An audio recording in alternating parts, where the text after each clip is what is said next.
Hi friends, ഇന്ന് ഞാൻ Valentine's day സ്പെഷ്യലായിട്ടുള്ള ഒരു തണ്ണിമത്തൻ ജ്യൂസാണ് ഉണ്ടാക്കുന്നത്. അപ്പോൾ ഈ ജ്യൂസ് വളരെ ടേസ്റ്റി ആയിട്ടും വളരെ സിമ്പിളായിട്ടും എങ്ങനെയാണ് ഉണ്ടാക്കണേന്ന് നോക്കാം. മിക്സിയുടെ ജാറിലേക്ക് ഒരു ബൗൾ തണ്ണിമത്തൻ ഇതുപോലെ പീസാക്കിയത് ഇട്ട് കൊടുക്കാം.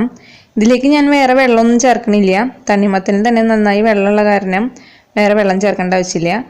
പിന്നെ ഒരു ചെറുനാരങ്ങയുടെ കഷ്ണം ഇതുപോലെ തൊണ്ട് കളയാതെ കുരു കളഞ്ഞിട്ട് ഇട്ട് കൊടുക്കാം. ചെറുനാരങ്ങ കൂടി ചേർക്കുമ്പോൾ ഈ ജ്യൂസിന് ഒരു പുളിരസം ഉണ്ടാവും. അപ്പോൾ ഒരു നല്ല ടേസ്റ്റാണ് ഇത് കുടിക്കാനായിട്ട്. പിന്നെ ഇതിലേക്ക് വേണ്ടത് പഞ്ചസാരയാണ്. അതൊരു 2 ടീസ്പൂൺ പഞ്ചസാര ഇട്ട് കൊടുക്കാം. ഇനി ഇതെല്ലാം കൂടി നന്നായി ഒന്ന് മിക്സ് ചെയ്തെടുക്കണം.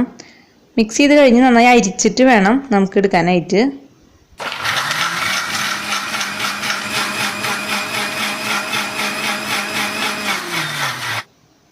ഇപ്പോൾ മിക്സ് ചെയ്ത് അരിച്ച് കഴിഞ്ഞ ജ്യൂസ് ഞാൻ ഗ്ലാസ്സിലേക്ക് മാറ്റുകയാണ്.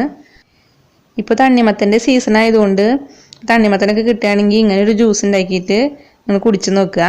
നല്ല ടേസ്റ്റ് ആയിരിക്കും. അപ്പോൾ ഇതിലേക്ക് തണുപ്പിനായിട്ട് കുറച്ച് ഐസ് ക്യൂബ് ഇട്ട് കൊടുക്കാം. ഇത്രയേ ഉള്ളൂ. അപ്പോൾ നമ്മുടെ ജ്യൂസ് പെട്ടെന്ന് തന്നെ റെഡി ആയില്ലേ. അപ്പോൾ നിങ്ങൾ ഇത് ഉണ്ടാക്കി നോക്കിയിട്ട് നിങ്ങളുടെ അഭിപ്രായങ്ങൾ എന്നെ അറിയിക്കുക. അതുപോലെ എൻ്റെ ചാനൽ സബ്സ്ക്രൈബ് ചെയ്യുക, ഒപ്പം ഷെയർ ചെയ്യുക. ഇനി വേറൊരു വീഡിയോ ആയിട്ട് കാണാം. അതുവരേക്കും എല്ലാവർക്കും ബൈ.